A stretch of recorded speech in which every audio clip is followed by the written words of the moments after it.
हमने 10th class का chemistry का चैप्टर नंबर 4 स्टार्ट कर रखा था। कल हमने लास्ट में पढ़ा था एल्केन्स, एल्कीन्स, एल्काइंस और एल्काइल ग्रुप। आज हम कर रहे हैं होमोलोगस सीरीज़। ठीक है, होमोलोगस सीरीज़ क्या होती है? A group of hydrocarbons with the same general formula and similar chemical properties.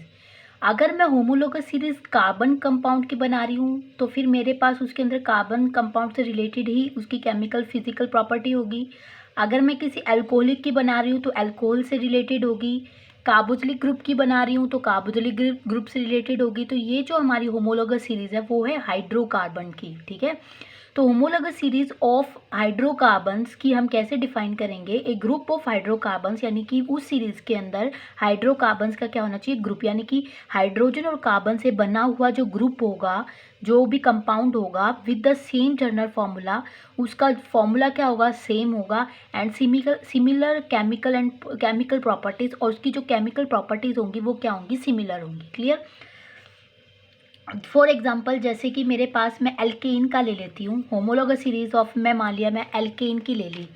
Alkene की जो मेरे पास होमोलोगस सीरीज होगी, इसका जनरल फॉर्मूला क्या है? CnH2n+2। ठीक है, तो मैं एक फॉर्मूला लिख लेती हूँ यहाँ पे, CnH2n+2। ठीक है, तो अब मैं इसके अंदर n की वैल्यू 1 से स्टार्ट करूंगी, क्योंकि मैंने आपको कल ही बताया था कि एल्केन्स के अंदर n की वैल्यू 1 से स्टार्ट होती है, एल्कीन में और एल्काइन में 2 से स्टार्ट होती है। क्लियर?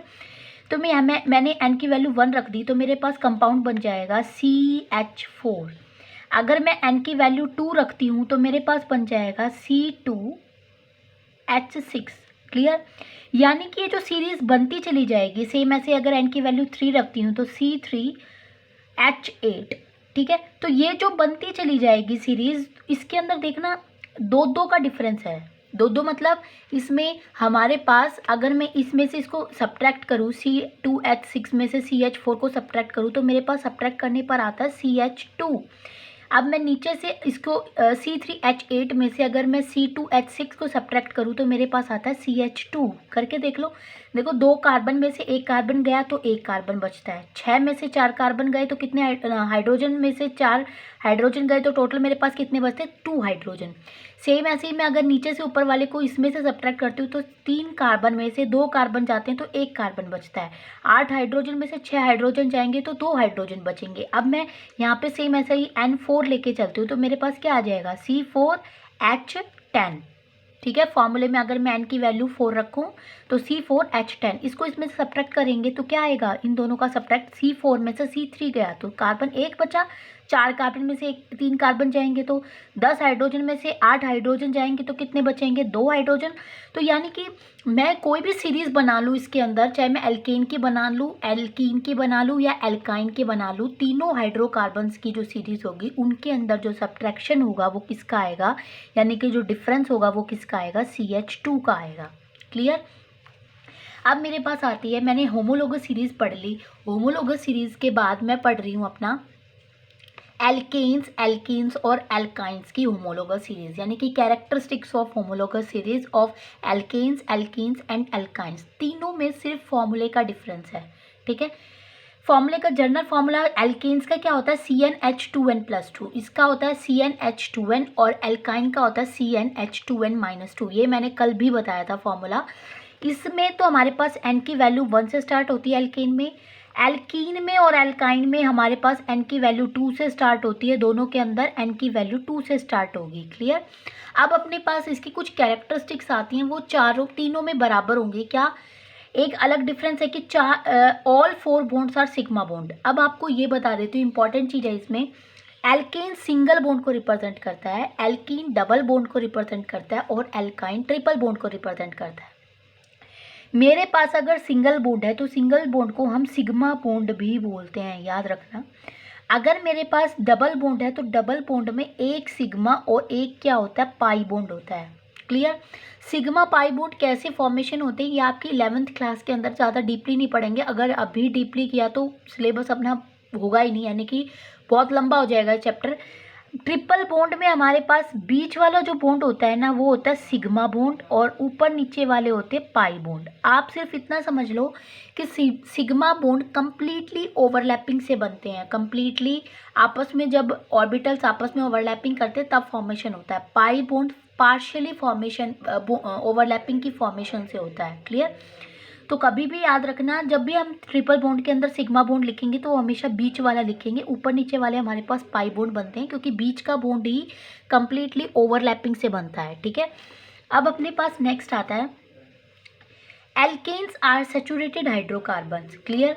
एल्केन्स जो होते हैं वो सैचुरेटेड होते हैं, एल्कीन और एल्काइन अनसैचुरेटेड होते हैं। कल ही मैंने आपको बताया था कि ये हमने हाइड्रोकार्बन्स को दो पार्ट्स में डिवाइड किया था, एक तो सैचुरेटेड में और दूसरा अनसैचुरेटेड में। तो एल्केन्स तो सैचुरेटेड है, सिंगल बॉन्ड को हम सैचुरेटेड बोलते हैं, और डबल और ट्रिपल बॉन्ड को हम क्या बोलते हैं? अनसैचुरेटेड। तो एल्कीन भी अनसैचुरेटेड है और एल्काइन भी अनसैचुरेटेड है। क्लियर?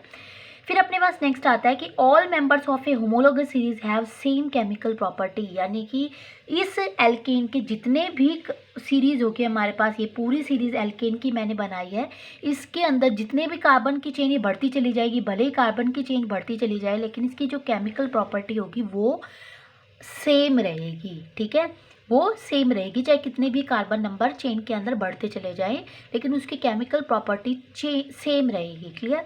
सेम ऐसे ही एल्कीन में होता है और सेम ऐसे ही एल्काइन में होगा कि एल्कीन और एल्काइन की हम कितनी भी लंबी चेन बना लें, एन की वैल्यू उसके अंदर पुटअप करते रहेंगे, हमारे पास सीरीज आ जाएगी, और उनकी एल्कीन की भी सारी सीरीज की केमिकल प्रॉपर्टी सेम रहेगी और एल्काइन की भी सेम रहेगी।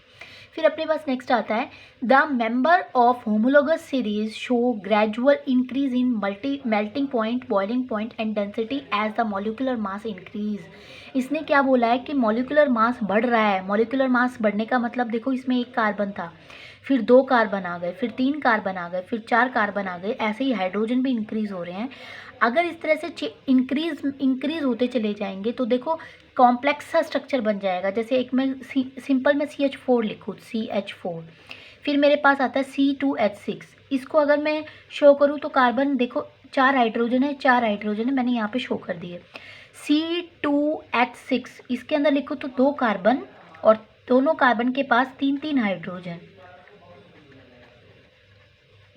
और एक ने बॉन्ड बना लिया। तो देखो स्ट्रक्चर बढ़ता जा रहा है। अगर स्ट्रक्चर जितना ज़्यादा कॉम्प्लेक्स होगा तो मतलब हैवी होता चला जाएगा। हैवी मतलब उसके अंदर देखो डेंसिटी बढ़ रही है, क्यों? क्योंकि कार्बन और हाइड्रोजन के जो नंबर्स हैं, एटम्स के नंबर हैं, वो बढ़ते जा रहे हैं, यानी कि डेंसिटी इंक्रीज हो रही है। अगर डेंसिटी इंक्रीज होगी तो उसका मेल्टिंग एंड बॉइलिंग पॉइंट भी इंक्रीज हो जाएगा। तो होमोलोगस सीरीज़ के अंदर जो मेंबर की, जैसे सीरीज़ में मेंबर्स की नंबरिंग बढ़ती चली जाएगी तो उसका मेल्टिंग, बॉइलिंग पॉइंट और उसकी डेंसिटी भी इंक्रीज होती चली जाएगी। क्यों? क्योंकि उसके अंदर जो मॉलिक्यूलर मास है वो क्या हो रहा है? इंक्रीज हो रहा है। कार्बन और हाइड्रोजन की जो नंबरिंग है वो इंक्रीज हो रही है। क्लियर? फिर अपने पास नेक्स्ट आता है कि वेरिएशन इन फिजिकल प्रॉपर्टी, कि फिजिकल प्रॉपर्टी उनकी चेंज होगी, सिर्फ केमिकल प्रॉपर्टी ही सेम रहती है सेम सीरीज़ की। जैसे एल्केन की मैंने ये सीरीज़ लिखी है, इसकी केमिकल प्रॉपर्टी तो सेम रहेगी लेकिन इसकी फिजिकल प्रॉपर्टी चेंज हो जाएगी। फिजिकल प्रॉपर्टी क्या होती है? जिसको हम देख के बता सके, उसकी शेप को, इस तरह को। जैसे जैसे कार्बन की चेन बढ़ती चली जाती है तो कंपाउंड सॉलिड स्टेट में कन्वर्ट होना स्टार्ट हो जाता है। फर्स्ट 3 सीरीज तक जो कार्बन होता है उसकी जो वैल्यू वो होती हैं हमेशा गैसियस स्टेट में पाए जाते हैं। नेक्स्ट 10 कार्बन की चेन तक वो लिक्विड स्टेट में पाए जाते हैं। उसके बाद जैसे ही कार्बन की चेन में कार्बन बढ़ते चले जाएंगे, उसकी जो स्टेट है वो कैसी हो जाएगी? सॉलिड स्टेट में कन्वर्ट हो जाएगी। सेम ऐसे ही एल्कीन एल्काइन में भी होता है कि उसके अंदर भी होमोलोगस सीरीज दोनों की जो सीरीज़ के अंदर जो मेंबर्स होंगे, केमिकल प्रॉपर्टी तो उनकी सेम होगी लेकिन उनकी फिजिकल प्रॉपर्टी डिफरेंट होती चली जाएगी। क्यों? क्योंकि पहले तो हमारे पास सीरीज़ में एक ही दो कार्बन होंगे, फिर उसमें 3 होंगे, 4 होंगे, उसके अंदर पहले गैसीय स्टेट में प्रेजेंट होगा, फिर लिक्विड स्टेट में, और उसके बाद फर्दर वो सॉलिड स्टेट में। सेम ऐसे ही एल्केन एल्काइन में भी सेम ऐसा ही है, एल्केन में भी ऐसे ही है। फर्स्ट 3 कार्बन्स तक हमारे पास वो गैसीय स्टेट में पाए जाते हैं। नेक्स्ट वो कार्बन 10 तक वो हमेशा हमारे पास लिक्विड स्टेट में पाया जाता है। उसके बाद जैसे जैसे कार्बन की स्टेट चेंज होती, नंबर बढ़ते चले जाएंगे, वो हमें सॉलिड स्टेट में मिलते चले जाएंगे। क्लियर? अब अपने पास नेक्स्ट आता है इसके अंदर फंक्शनल ग्रुप क्या होता है। ठीक है, हमारे पास 10th क्लास में 5 फंक्शनल ग्रुप आएंगे। फर्दर और भी बहुत सारे हैं, लेकिन हम मेन यहाँ पे जो कॉमन यूज़ है सिलेबस में हमारे पास 5 फंक्शनल ग्रुप हैं। ठीक है, फंक्शनल ग्रुप की सफिक्स पढ़ेंगे, आज उसकी नेमिंग करेंगे। कल हम फंक्शनल ग्रुप को डिटेल में पढ़ेंगे, उसकी प्रिपरेशन कैसे करेंगे, उसका सफिक्स क्या होता है वो तो आज पढ़ लेंगे। लेकिन प्रिपरेशन किस मेथड से की जाती है, यानी कि formation of preparation of alcohol, preparation of aldehyde, preparation of carboxylic group, preparation of ketonic group, ester group, इनकी हम कल करेंगे। वो बहुत कंपाउंड्स का फॉर्मेशन, कंपाउंड्स बढ़ते चले जाएंगे, चैप्टर ज़्यादा लेंथी हो जाएगा, वीडियो भी अपनी ज़्यादा लेंथी हो जाएगी, फिर वो अपलोड भी नहीं होगी। तो यहाँ पे हम सिर्फ फंक्शनल ग्रुप कर रहे हैं। फंक्शनल ग्रुप में हमने क्या किया, पहले डेफिनेशन पढ़ लेते हैं। Those groups which when attach to the carbon chain, वो ग्रुप जो कार्बन के चेन के साथ अटैच होते ही गवर्न इट्स प्रॉपर्टी, यानी कि उसकी प्रॉपर्टी के ऊपर अपना कब्जा कर लेती है। कब्जा करने का मतलब, मान लिया मेरे पास सिंपल मैंने हाइड्रोकार्बन की चेन ले ली CH4, मान लिया मैंने इसके साथ कोई भी फंक्शनल ग्रुप ऐड कर दिया। मैं इसके साथ फंक्शनल ग्रुप ऐड कर देती हूँ CH3OH, एक हाइड्रोजन हटा के मैंने OH ग्रुप लगा दिया। अब ये जो OH है वो एल्कोहल का है, एल्कोहल का है। अब ये जो एक कार्बन की चेन है वो एल्केन की प्रॉपर्टी शो नहीं करेगी, वो किसकी करेगी, एल्कोहलिक ग्रुप की। क्यों, क्योंकि इसके साथ एल्कोहल ग्रुप ऐड हो चुका है। यानी कि ये जो फंक्शनल ग्रुप होते हैं ये वो ऐसे ग्रुप होते हैं जिनको हम कार्बन चेन के साथ जैसे ही अटैच होंगे उसकी जो प्रॉपर्टीज़ होती है उसके ऊपर वो अपना कब्जा कर लेते हैं, ना कि उनकी प्रॉपर्टी अब फंक्शनल ग्रुप के अकॉर्डिंग ही प्रेफर करेगी। फॉर एग्जांपल, जैसे चेन में हमारे पास एल्केन की हो सकती है, एल्कीन की भी हो सकती है और एल्काइन की भी हो सकती है। यानी कि चेन में हमारे पास single bond, double bond, triple bond में से कुछ भी हो सकता है। बस फंक्शनल ग्रुप जैसे ही उस चेन के साथ ऐड हो जाएगा वो उसकी प्रॉपर्टी को क्या कर देता है, चेंज कर देता है। सबसे पहले हमारे पास आता है एल्कोहल। एल्कोहल का जो फंक्शनल ग्रुप होता है, सिंबल होता है, उसको हम वो होता है OH से। ठीक है, इसको जैसे ही हम नेमिंग देंगे तो हम इसको करते हैं ओल से रिप्रेजेंट करेंगे, OL से। जैसे कि एल्केन में एन से करते हैं हम, सिंगल बॉन्ड अगर होगा तो हम एन लिखते हैं। तो अगर वहाँ पे एल्कोहल, अगर OH ग्रुप ऐड हो जाएगा उस चेन के अंदर तो उसको हम किससे रिप्रेजेंट करेंगे, OL से। ठीक है, एल्कोहल ग्रुप को हम हाइड्रोक्साइल ग्रुप भी बोलते हैं। फिर अपने पास आता है एल्डिहाइड। एल्डिहाइड का होता है CHO। ठीक है, CHO यानी कि यहाँ पे मैंने CHO को अगर मैं COH लिख दूँ तो वो एल्कोहलिक बन जाएगा। ठीक है, दोनों में डिफरेंस है। देखो, एक मैंने लिखा CHO, एक मैंने लिखा COH। अगर COH है तो ऑक्सीजन बीच में आ गया, बीच में आने का मतलब ऑक्सीजन कार्बन और हाइड्रोजन दोनों के साथ बॉन्डेड है, कार्बन और हाइड्रोजन दोनों के साथ बॉन्डिंग है, और OH ग्रुप किसका बन जाएगा, ये एल्कोहल का। इसलिए हम एल्डिहाइड ग्रुप को कभी भी COH नहीं लिखते, CHO लिखते हैं। CHO का मतलब है कि कार्बन डायरेक्ट तो हाइड्रोजन के साथ अटैच है और कार्बन डायरेक्ट किसके साथ अटैच है, ऑक्सीजन के साथ। यानी कि डबल बॉन्ड, ऑक्सीजन हमेशा डबल बॉन्ड में अटैच होता है, 2 बॉन्ड बनाता है। देखो एल्कोहल में भी 2 बॉन्ड बना रखा है, एक कार्बन के साथ और एक हाइड्रोजन के साथ। अब इसको 2 बॉन्ड बनाना है, 2 बॉन्ड बनाने के लिए ये किसी कोई दूसरा एलिमेंट इसके पास प्रेजेंट नहीं है, कार्बन के साथ ही बना सकता है 2 बॉन्ड, हाइड्रोजन के साथ नहीं बना सकता। क्योंकि हाइड्रोजन की प्रॉपर्टी क्या है कि हाइड्रोजन सिंगल बॉन्ड का ही फॉर्मेशन करता है, लेकिन कार्बन डबल और ट्रिपल बॉन्ड भी बना सकता है, तो ऑक्सीजन कार्बन के साथ डबल बॉन्ड बना लेगा। तो इसको हम लिखते हैं ऐसे। अब ये जो मैंने यहाँ पे बॉन्ड लगाया है इसका मतलब क्या है कि ये चेन के साथ जुड़ा हुआ है आगे, जैसे CH3 CH2 मैं कितनी भी लंबी चेन बना सकती हूँ, ये इस तरह से इसके साथ जुड़ जाएगा। क्लियर। एक क्या होता है कि हमारे पास एल्कोहल, एल्डिहाइड और कार्बोक्सिलिक जो ग्रुप है ये तीनों हमेशा टर्मिनल पॉइंट पे ऐड होते हैं, बीच में ऐड नहीं होते। जैसे कि CH3 CH2 CH2 COOH carboxylic group, या CHO, या फिर मैं यहाँ पे OH लगा दूँ एक हाइड्रोजन हटा के। ठीक है, अब अपने पास आता है कार्बोक्सिलिक ग्रुप। कार्बोक्सिलिक का होता है COOH। COOH को हम लिखते हैं COOH। ठीक है, अब देखो OH तो रिप्रेजेंट कर रहा है यहाँ पे इस तरह से है, ये मैंने लिखा, यानी कि यहाँ से तो चेन है तो कार्बन तो टेट्रावैलेंसी को शो करेगा। अगर कार्बन के मैं ऐसे नहीं लिख सकती कार्बन को कि कार्बन एक बॉन्ड, दूसरा बॉन्ड और तीसरा बॉन्ड। ठीक है, तो इस तरह से तो कार्बन के देखो एक ही 2 ही बॉन्ड का फॉर्मेशन हुआ, 1 और 2। ये OH कार्बन के साथ थोड़ी ना अटैच हुआ है, ये ऑक्सीजन पे नहीं हुआ, ये हाइड्रोजन पे नहीं हुआ, अलग अलग एलिमेंट अटैच होना चाहिए। तो कार्बन और OH के अंदर मैंने क्या किया, देखो COOH में अगर मैं अलग अलग लिख दूँ तो ना तो कार्बन की वैलेंसी यहाँ पे टेट्रा वैलेंसी होनी चाहिए, लेकिन यहाँ पे तो कितनी बनी, 2 ही बनी।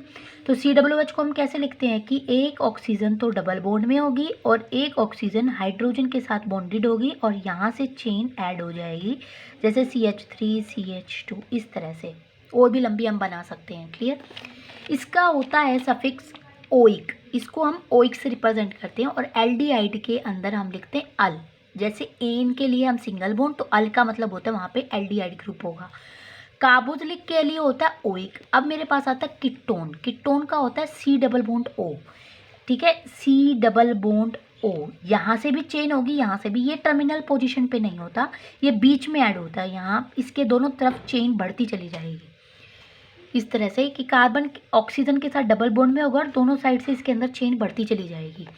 इसके लिए हम रिप्रेजेंट करते हैं, कीटोनिक ग्रुप के लिए रिप्रेजेंट करते हैं हम 1 को ONE। फिर अपने पास आता है एस्टर ग्रुप, एस्टर का होता है C double O, carbon double bond O, यानी ऑक्सीजन एक इधर से और एक इधर से भी चेन बढ़ती चली जाएगी और इधर से भी चेन बढ़ती चली जाएगी। ठीक है, ये भी टर्मिनल पोजीशन पे नहीं होता, ये भी मिड में होता है। अब इसके लिए हम रिप्रेजेंट करते हैं, एस्टर के लिए हम यूज़ करते हैं O8 वर्ड को। अब मेरे पास आता है, ये तो मैंने आपको बता दिया, इसको समझना कैसे है।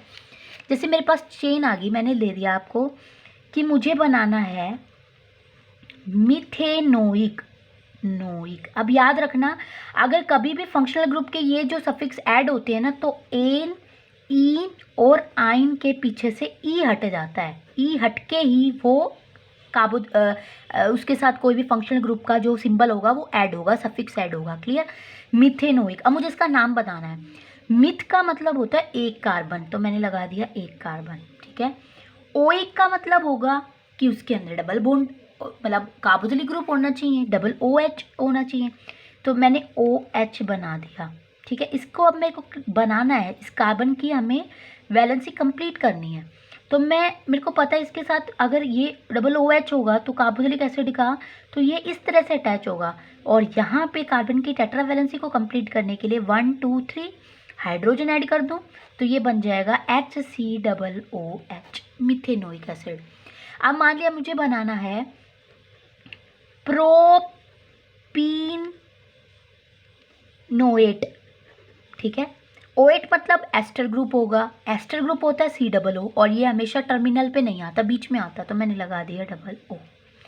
प्रोप का मतलब उसके अंदर क्या हो गए, 3 कार्बन। ठीक है, इसके अंदर इन है, प्रोपेनोइट। ठीक है, 3 कार्बन, तो एक दो दूसरा कार्बन OH वाला है, और तीसरा कार्बन मेरे पास यहाँ पे ले लिया। अब मुझे इसकी वैलेंसी कंप्लीट करनी है। एन मतलब सिंगल बॉन्ड ही होगा, यहाँ पे मैं 3 हाइड्रोजन लगा दूँ, यहाँ पे मैं 3 हाइड्रोजन लगा दूँ, इस तरह से इसकी नेमिंग हो जाएगी, कंप्लीट हो जाएगा। क्लियर। तो इस तरह से आपको करना है, जितनी ज़्यादा प्रैक्टिस करोगे उतना ही ज़्यादा आपको ये क्लियर हो जाएगा। अब फंक्शनल ग्रुप अपने पास जो है, जैसे अल्कोहल का करना है, वो हम आगे वीडियो में करेंगे, उसका हमें नेमिंग करनी है, वो हम नेक्स्ट वीडियो के अंदर करेंगे।